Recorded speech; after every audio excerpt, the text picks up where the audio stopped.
Hi, this is Elaine Benfield, and welcome to this episode of Herstories. Today, I'm super excited to have Bella Malvini join me today. Hello, Bella. Thank you for joining Hi, me. of course. Thank you for having me. Excellent. So, as anyone that's listened to the podcast, I always want to kick it off why I'm having this inspiring, gorgeous woman on the podcast.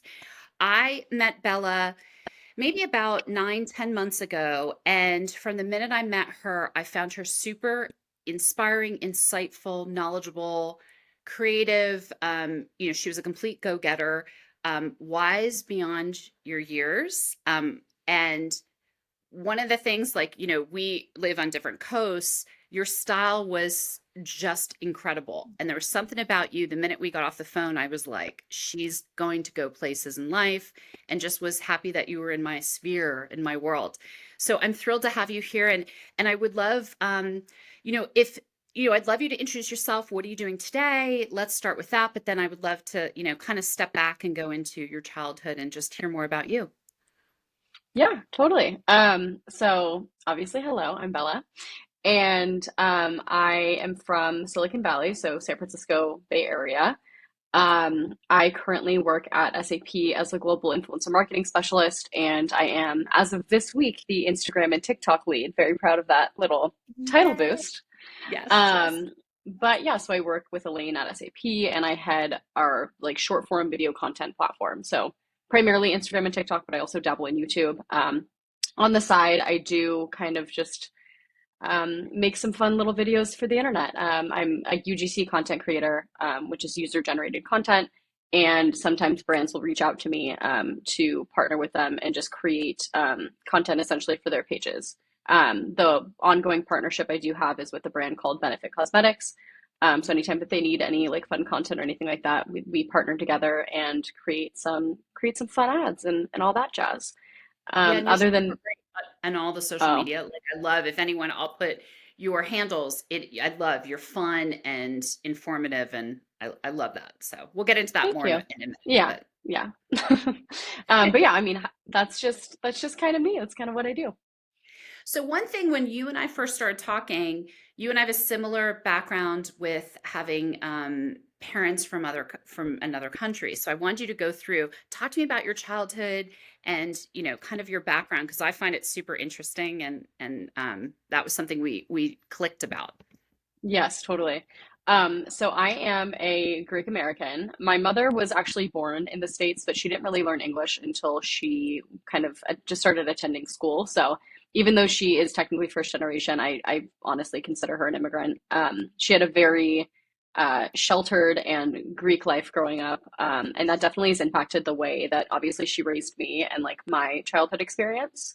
Mhm. Um, and yeah, it's kind of crazy. I was thinking about like, what would we talk about like coming onto this podcast? And it was very like nice to like reflect on how much, growing up in such a Mhm. um strict and like culturally intense culture like genuinely just like impacted my life. So yes, I And you am did a Greek. lot of and you did a lot of traveling too growing up as well.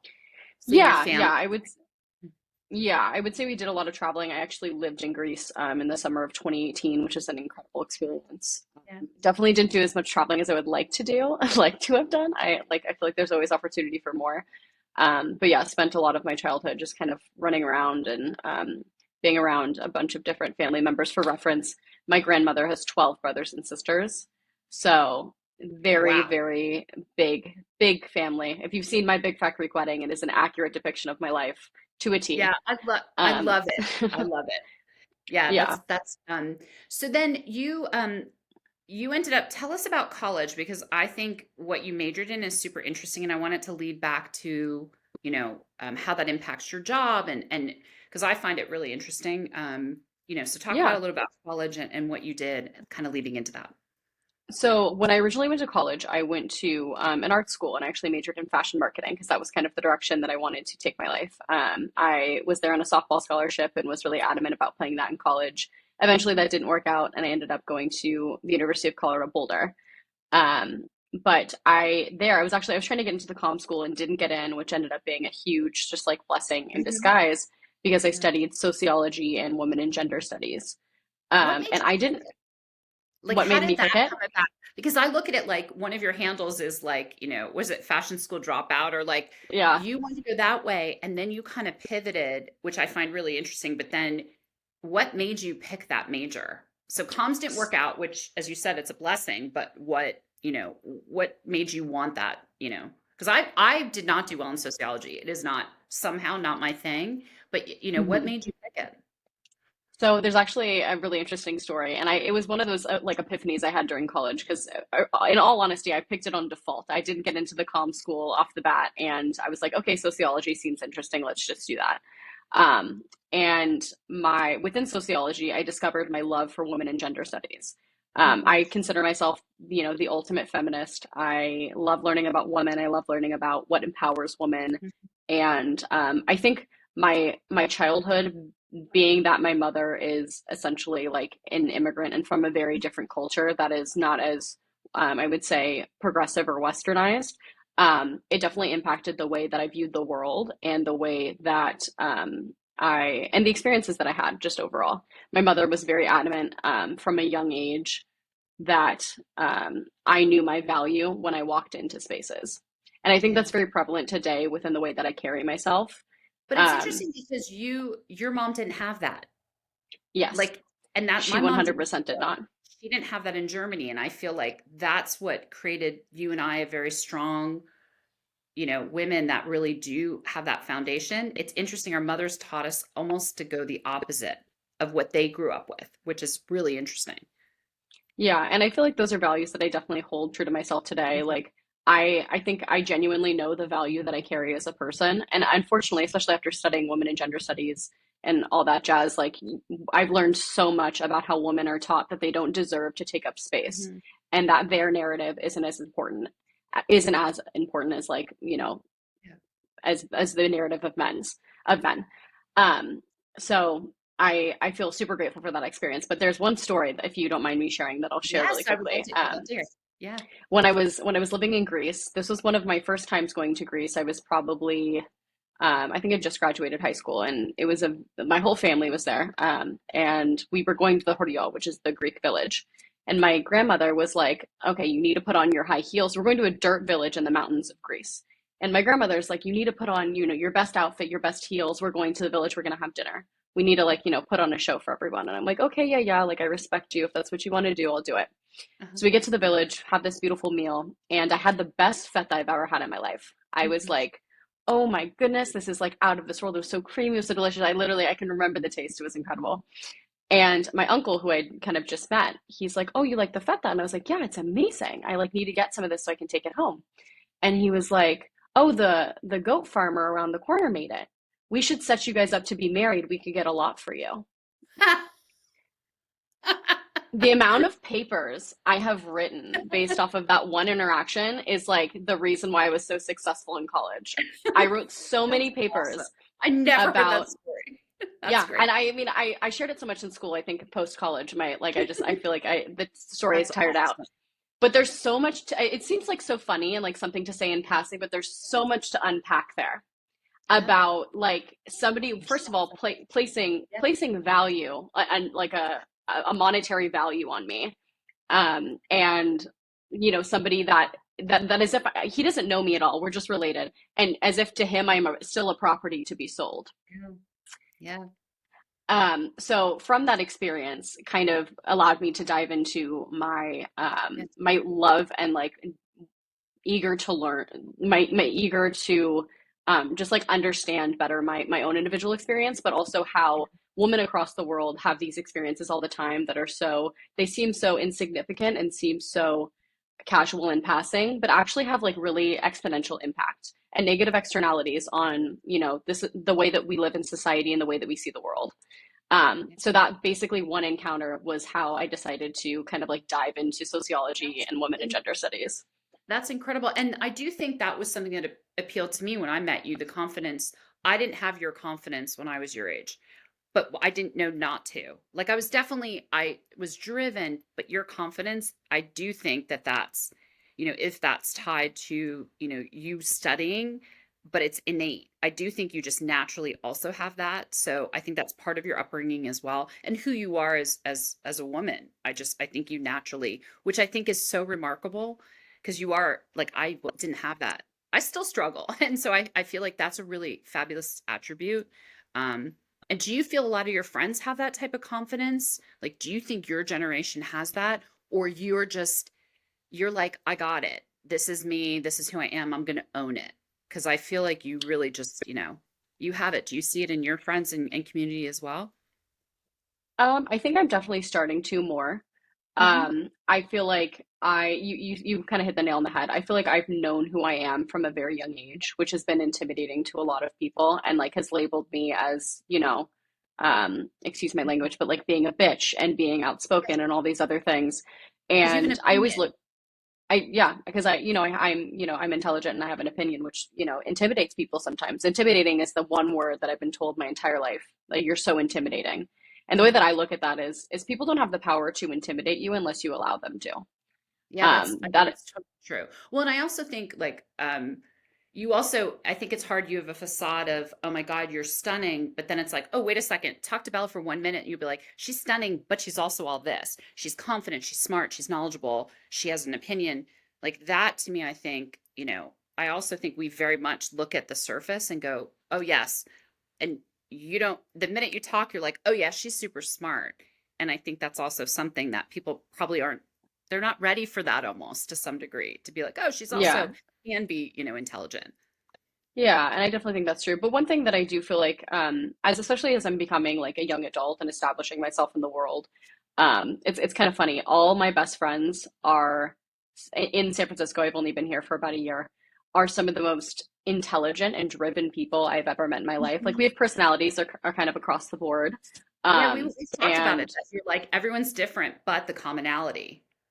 but the commonality and the drive is something that just genuinely inspires me. And like in all honesty, growing up, I really didn't have that. I didn't have that strong sense of a community.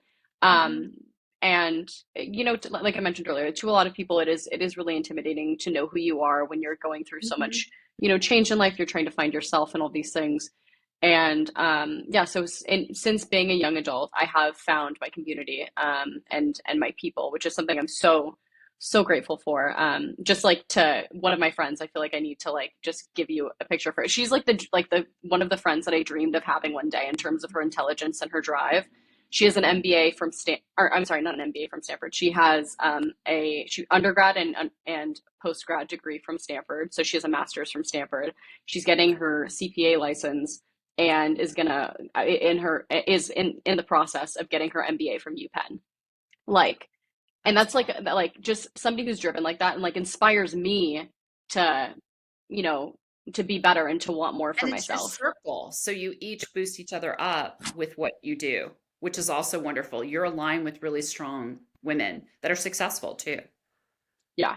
Yeah. And I think that's something that's always been something that I've tried to strive for in life. So to be able to finally like surround myself with people like that. It's also, living in San Francisco, there are a lot of driven people. Yeah. And so that is one thing to take into consideration. But yeah, what is it? Your vibe attracts your tribe, something like that. And I feel like, It 100%. I definitely agree with you. So one thing, I know you get a lot, and you mention this on, TikTok and other social platforms. The question for you is always, how'd you get in high tech? How'd you get the role here? And I think it's a really interesting story. So I'd love you to go through, how'd you get into influencer marketing for this particular role? yeah. So my journey into influencer marketing technically started through like social media management, which is I feel like very common in the influencer marketing space. Like, um, so I had just a little bit of experience doing freelance work for social media brands, and at the time, my mother owns a store in San Jose, California, and I was working there just helping her out as I was trying to find influencer marketing jobs. And there had been a customer that I'd worked with a few times and I knew her. Her name's Ursula. Obviously, you know Ursula. Hmm. And we just kind of like, I chatted with her briefly, but this one time she came in and we just kind of clicked and she was like, oh, like, tell me about yourself. What are you Hmm. doing? And like that sort of thing. And I was like, oh, I work here on the side and I, do all these kinds of things. What do you do? And she's like, oh, I'm the head of influencer marketing for SAP. And I was like, That's exactly what I'm trying to do. I'm 100% trying to get into influencer marketing, and she's like, "No way." And it's really funny. There was this one moment between our interaction that really stuck with me to this day. And she came out, I love fashion. I love all this other stuff, Mhm. like fashion, makeup, all that jazz. And she tried on a dress. I pulled some dresses for her. She was going to Europe, and she came out, and I was like, it's nice, but it's not A plus. You could do better. Yeah. And it was like, She's beautiful and great figure and like, yeah, yeah. So I can and yeah, imagine her and trying a bunch of really like beautiful dresses and everything. totally. And she kind of paused and looked at me and was like, So you know what? I think you're right. And it was like, it was in that moment that we kind of like established a mutual respect and a mutual yeah, you were credibility. Like honest she with was, I was her. very honest with her. And she really like respected that about me. So that kind of like prompted us to like get into like the nitty gritty of like, oh my goodness, like I'm, looking for this position Well, on my team. Is that something you'd be interested in? and you know the story behind she, I think, either left the store and started a group chat and was like, "Oh my God, I found the person that needs to come on our team." And it was this weird, and we're all like, "Okay." She's like, "I was doing," and she told us a story, and we're like, "Okay." And then we all talked to you in the phone, and the minute I met you, I was like, "Oh, she's the missing link that we needed on the team." But so yeah, so that's it. So that's an interesting, because you're already doing it and you're ready, you know, so I want to lead into like, you know, the social platforms.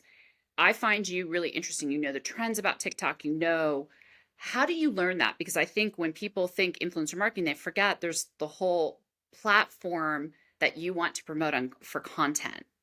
And it kind of goes interchangeable. So I'd love, you know, how do you know where, you know, what platforms to go on, and like just I'd love to hear from your perspective. Yeah, so I think the truth of like honestly the Yeah. truthful answer is I spend an ungodly amount of time on social media. It Yeah. is like What's your at the favorite end of the platform? I know this answer. I know it. But what would you no, say? see, I don't even know that answer if I'm being totally honest with you. Um I think because I'm such an authentic person and I value authenticity over Yeah. anything else, I think TikTok is probably my favorite I platform. would I would have guessed it because it sucks you in more. Like where I Yeah. feel like like you just all of a sudden you can't, you know. So I don't know. That's why I thought TikTok for you, just because it's more consuming content. But I do honestly like really strongly believe that TikTok is a blessing and a curse. Yeah. Personally, just like my personal opinion, I think it's an incredible platform, and the algorithm is like to a T, like Hmm. just astonishing. Like how sucked in I get, and like the type of people that I get exposed to is amazing. And I don't think any other platform is like cracked down on how to do that successfully. Yeah. But the one thing that I will say that I personally believe is a bit of a negative externality is it can be kind of invasive sometimes. Yeah. Like have private conversations with people about certain things, and you'll be prompted that within like literally 10 seconds of scrolling on the platform. Do you feel it TikTok or do you feel it other platforms as well? Only I do think it's all platforms. I just think TikTok is the most forward about it. I I think feel like TikTok's the most forward about it. I do think it's funny. Like I have a friend that we joke that we're like, we're just gonna say something about our dogs and come up with the most crazy word. Within minutes, we get ads for what, I mean, you can't even imagine. We just play with it because we're like, we know someone's listening. And it's been our running joke for a while. It's like, let's just talk, and I'll do it now. Like, let's talk about, you know, circle pools for dogs in the summer that has a sprinkler. yeah. And all of a sudden, like you will see, and that's what I do think it is invasive, but you and I've talked before, like part of it is also that tailored content. Like, you know, I joke about like, hey, I looked once on like a cat video. That's not my thing. My things are dogs. But it's like, oh, I have to quickly get off the cat one because I'm like, please don't send me 1,000 cat ones. I really want dog ones. And I think their algorithm, if you do it right and you're honest with what you want to look at, which you are when you're looking. Because I do think it's tailored, you know. And do you find like you're amazing at discovery and finding those kind of voices? Is that part of, you know, when you're doing searches, you just as you're figuring out who you like to follow? Because I find that also amazing. Like you find really good people. Thank you. I think I do have a personal account and a work account. And on the work account, I do choose to engage with certain materials more than others. So that'll naturally prompt me. Like I've kind of trained the algorithm to naturally prompt me with the type of people that I want to see, and therefore it Yeah. broadens my exposure quite a bit. Yeah. But in all honesty, some of the best people that I've found genuinely come from my personal TikTok account. Like and like even in social media conferences and marketing conferences, they tell you make, your dedicated work account Yeah. and you have a tailored experience so get the things that you want to get. I Yeah. still think that having the natural integration piece within your social media platform helps you get exposed to a wider variety in a shorter in not necessarily a shorter period of time, but it'll populate a much broader search. Yeah. Um, so you get fed like really cool people. But I mean, in all honesty, again, it's from spending an ungodly amount of time on the platform. There's like Do I you I, spend as I much don't on know. Instagram? Do I spend what? Sorry. As much on Instagram as well? I feel like I spend a good amount of time on Instagram as well, but I get sucked in significantly more on TikTok. I Yeah. also personally, Instagram has become a marketplace, Yeah. which is not my preferred method of like media consumption. I really don't like getting ads every 2 seconds. Yeah. And that's, what And you find Instagram that is kind more of, invasive? And do you find that more invasive on Instagram versus TikTok with the yeah, ads?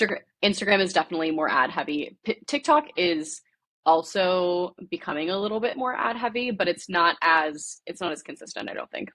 Like Instagram, it's just there. TikTok, it's occasional. So, when we talk about influencer marketing, I think the question, I get a lot, I'm sure you do too, is everyone thinks it's related to consumer products, and you are a brand ambassador, and I love benefits. I'm actually using some of it right now or have it on. How did that come about? Because I do feel like, hey, we work in the tech business. Of course, we want influencers that follow that. But right now, if you say influencer, people really they do think makeup, style, beauty, clothing. How did it come about? Because you really are a great brand ambassador. I mean, you have a great voice for makeup and beauty and obviously style and fashion. How'd that come about? Like just a love of it, or, talk to me more about how you got into that.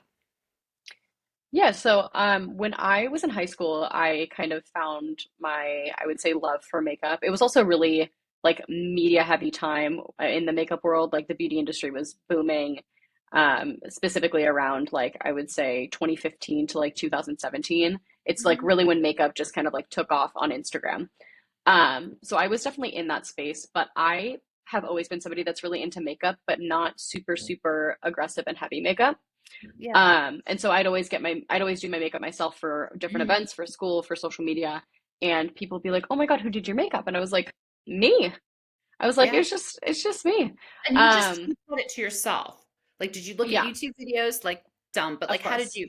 you did the YouTube videos going, okay, and this is because you're like, you just know, like, to me, your makeup's always spot on, like, spot on. I Thank love you. it. Yeah, I think it's just from years of just watching YouTube videos and trying my own Yeah. thing and even creating some of my own YouTube videos, trying to explain to other people how to do things. But that actually started me in my journey, I would say, of being a freelance makeup artist. So I don't, that's not something that I promote very often just because Yeah. I'm so busy with life, but I am a freelance makeup artist on the side. I'm affiliated with the salon here in Pacific Heights. So I do all their like weddings and all That's that sort of thing. And do you have your Um, own makeup? Like, do you have your certain products that, like, I'm fascinated by it because do you end up, you have your own like kit where you're like, oh, okay, I know. And then you see, how does it work? yes. Yes, so I think talking about makeup kits is like the most fascinating thing. But yeah, Oh, so I love I have like my own personal it. makeup, and then I have I call it my pro kit. Yeah. And that's, everything is in there. Everything is like obviously sanitized, and I have all that stuff. Yeah. But it's like a huge, like it's a massive kit and has Yeah. a lot of makeup in it. Is it one of the ones, Um, sorry, I'm gonna get really detailed. Is it one of the ones that I love that folds and it opens up and there's the different levels? Like, is it a big box? that was my first kit. And Oh, then okay. as I became like a little bit more established and I needed like more makeup, I had to get something significantly bigger. Wow. Okay. That's wild. Yeah, That's but how often do you do it? inter How does it fit in your schedule and everything?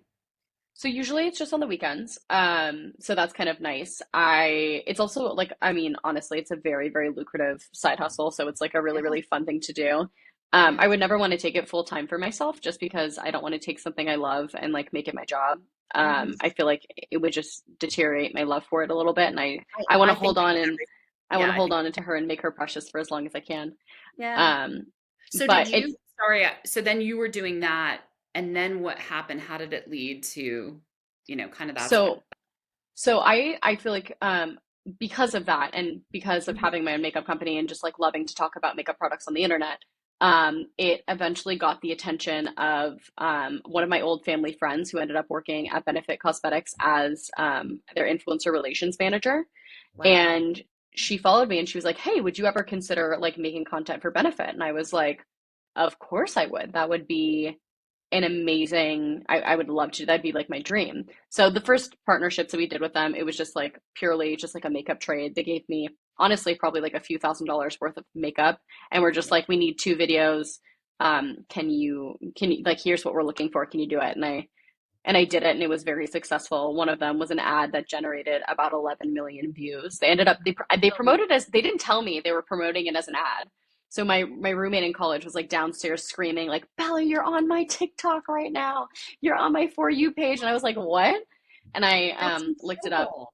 and Yeah, yeah, so it was like all my friends got it promoted to them, and it reached like, I think, and now it's probably at like 12 million views, but it that's was it was amazing. a, it was a Well, big and I thing. love one of the things you did recently, you did one for eyebrow, and I don't know what you call it, the eyebrow, it's not cream or whatever, the Gel.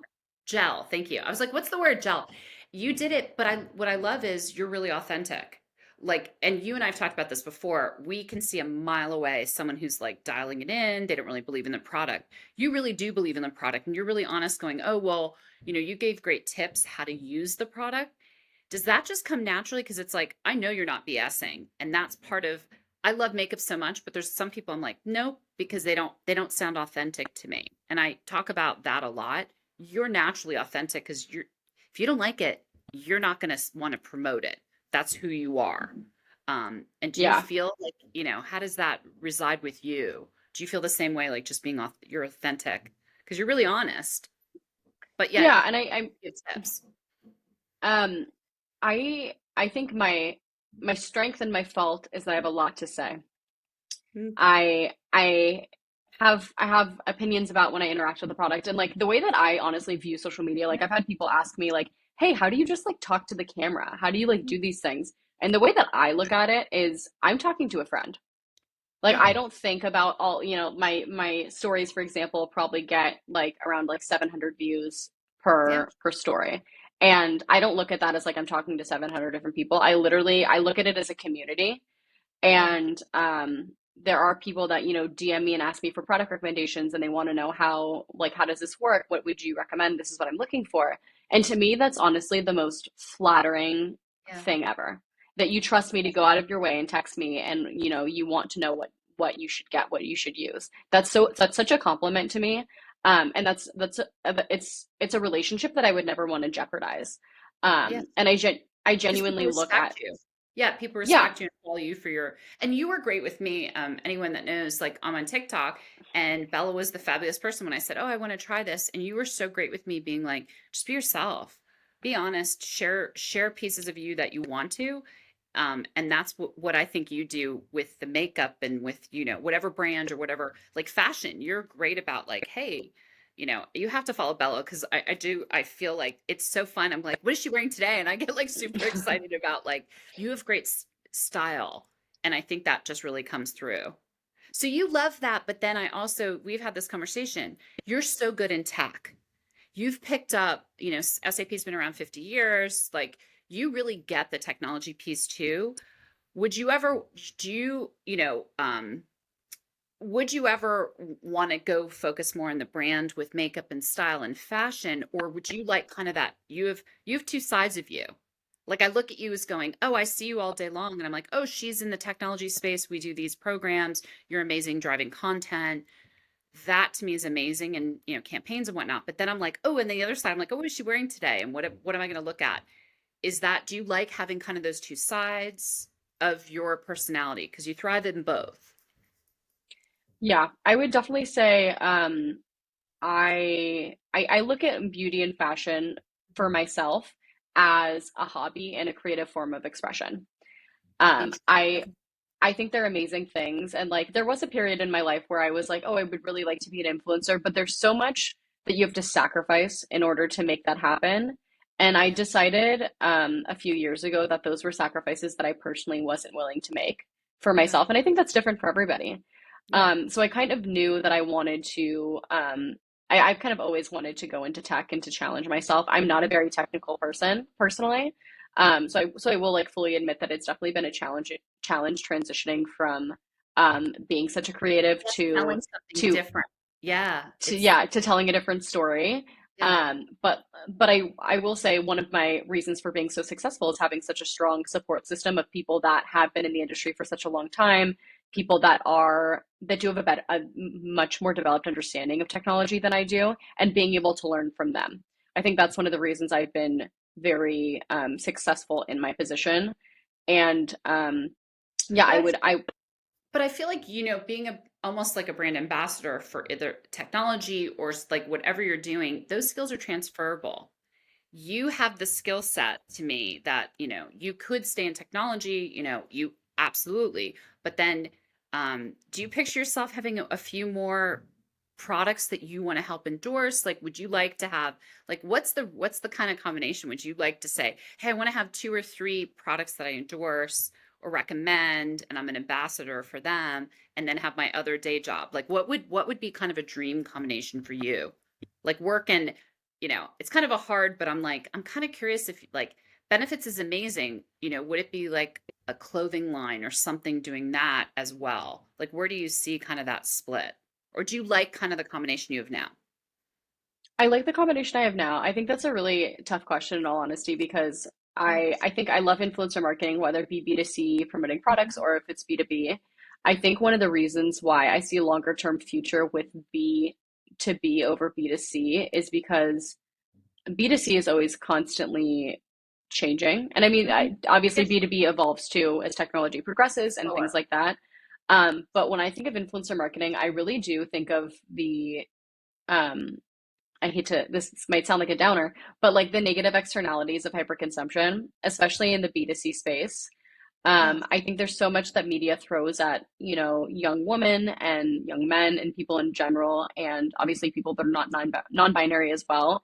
And it has such negative externalities in terms of like what people should be doing, how they should be engaging with things, what they, should be liking and all this other stuff. And I think that there is a lot to unpack there. And we don't need to obviously get into that Yeah. today.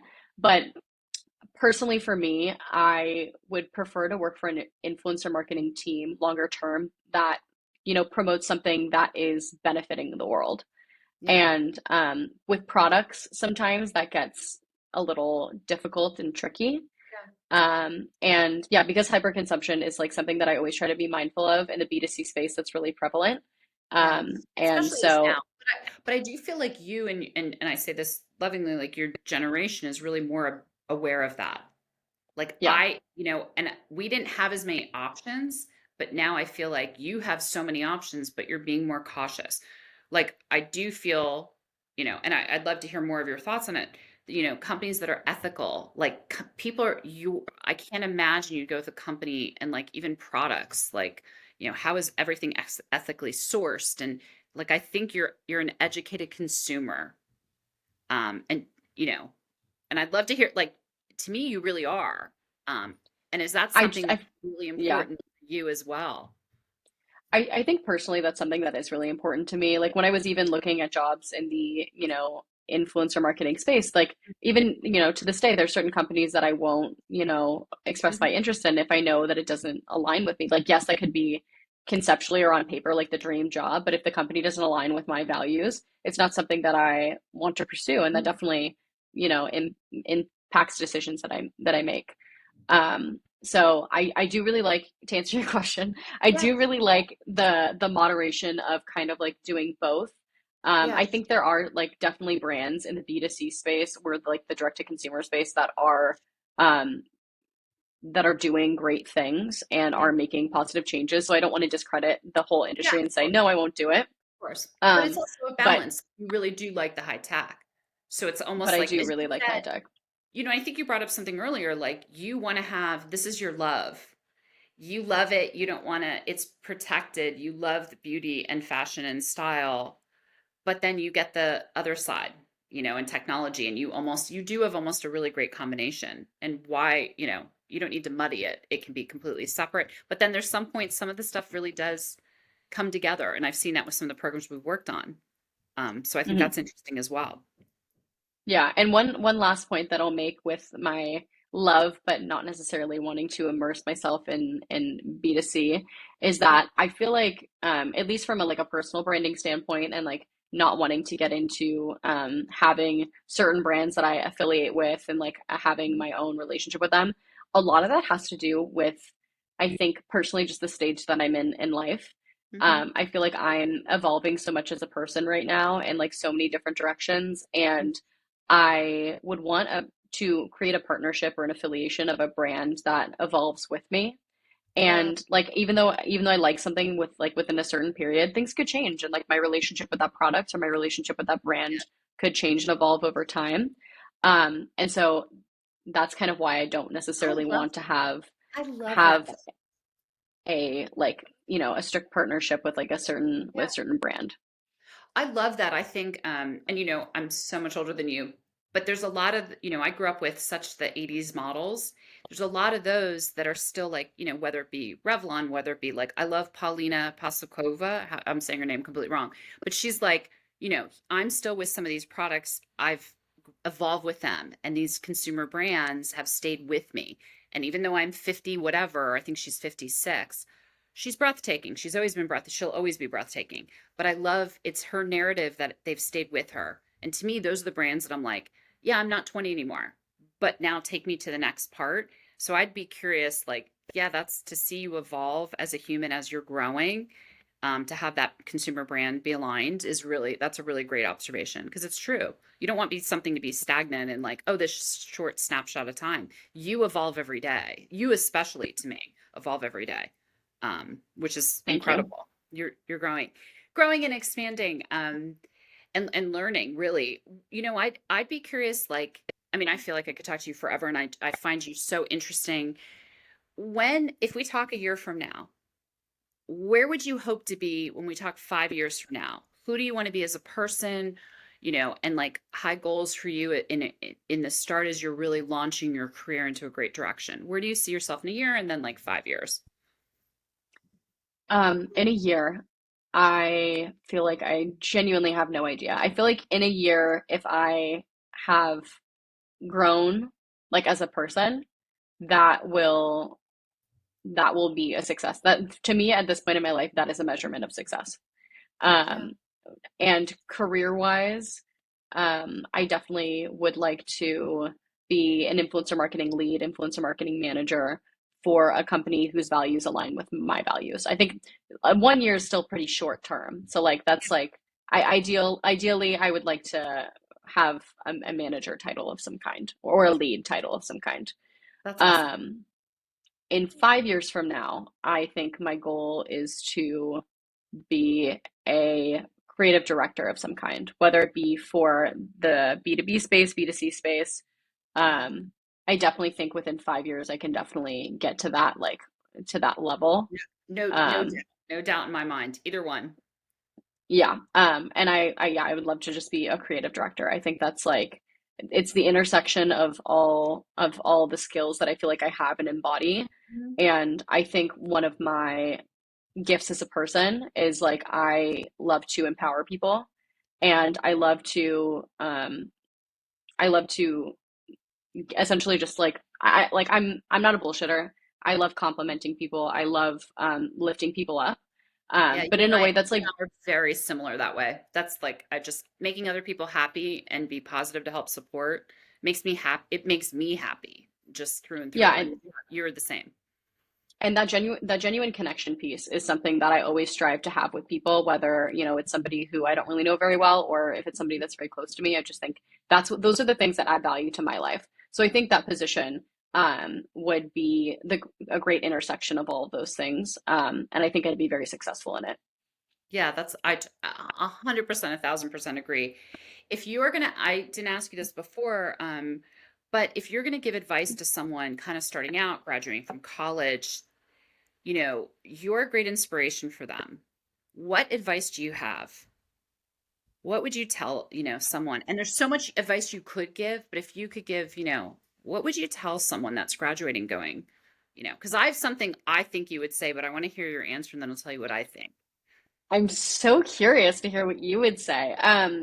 Well, I hate to say this, but like there's like a very vague way to answer this Yeah. question, and then there's Yeah. a very like charged way to answer this question just because of the obviously like the state of the economy right now, gearing up for a potential recession. Graduating now is extremely, extremely hard. Yeah. Um, and it's definitely a challenge. But I feel like just generally, if we're not speaking about like the Yeah. economy and those Market, things right yeah, now, market changes. I would say, It's a hard hmm, one. that is a really hard one. I wanted to catch you off guard with that one. You did. I would say something around the lines of you are your greatest critic, Hmm. and the that you should always hold yourself to a high standard, but also give yourself grace. And I think that in any, any period of life that where you're, graduating from college or trying to establish yourself in your career, that sort of thing, it's always an opportunity. Hmm. And even in my personal career, like things aren't exactly always going my way. And instead of always looking at it as a disadvantage, always look at it as an opportunity and think of how this could positively impact your life and how much you could grow from this experience, because you grow from setbacks, you grow from failure. You don't grow from your successes all the time. Like yes, they impact you positively, but that's Yeah. not where real growth happens. um so, I hate the cliche of what is it like, rejection is redirection, but Hmm. like that's genuinely something that I like fully believe in. And yeah, I know that was like a lot of random No, but little snippets, but yeah, no, but that's how I feel. no, that's really great advice. I was going to say for you something that you have and we talked about earlier, believe in yourself. Have you said it? You have the confidence. Failure can lead to success and, obstacles come in your way, but believing in yourself and knowing what you have to offer, it's something you have in spades. And I think if anyone graduating hears this, just have confidence in yourself. And it's going to be hard. There's going to be bumps in the road. But if someone has confidence like you do, I think it really just, it lessens you're going to get where you need to be. You and I are going to talk in 5 years. This is the start of our forever friendship, and I look at it going, I in 5 years you'll be exactly where you want to be. And it might shift. You might go, maybe not that. Maybe I'll go this way.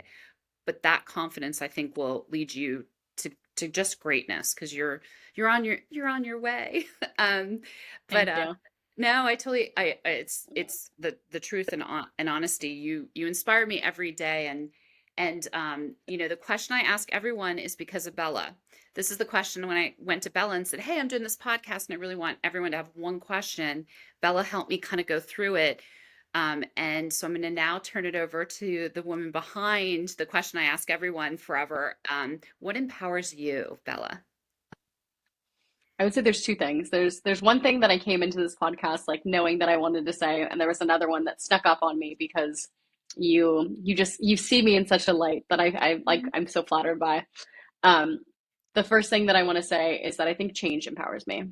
Mm-hmm. Um, I think that change is something that can be scary and uncomfortable, and I think that that's like a very, very good thing. But whether it be, societal change with progressions towards, gender equality and things like that, or, social change, I feel very passionately about those topics and diversity and inclusion. And, you know, like there's so I could go on and on forever, but change is something that I feel like empowers me, and I feel like being an advocate for change during a time in the world where things are just there's so much pivotal change happening, is something that genuinely empowers me.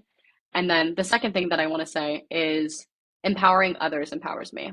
Mm-hmm. It is what I think adds value to my life personally, and I think especially not to be like not to live in a binary, but for me personally, I think empowering women and teaching women from a young age that you deserve to take up space is a really, really powerful narrative that we need to like instill um, within our youth. And I mean, honestly, this applies to people in general. I'm just speaking Yeah. to my, my own personal lived experience.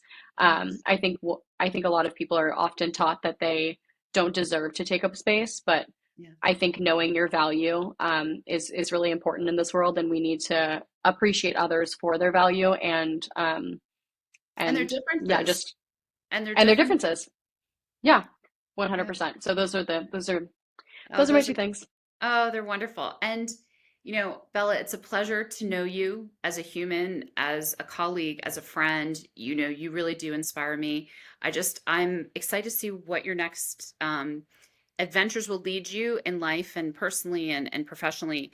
And I'm so thankful for you teaching me how to have a voice on this platform. You were super supportive for me, but also teaching me the wise world of, hey, social media and TikTok and all.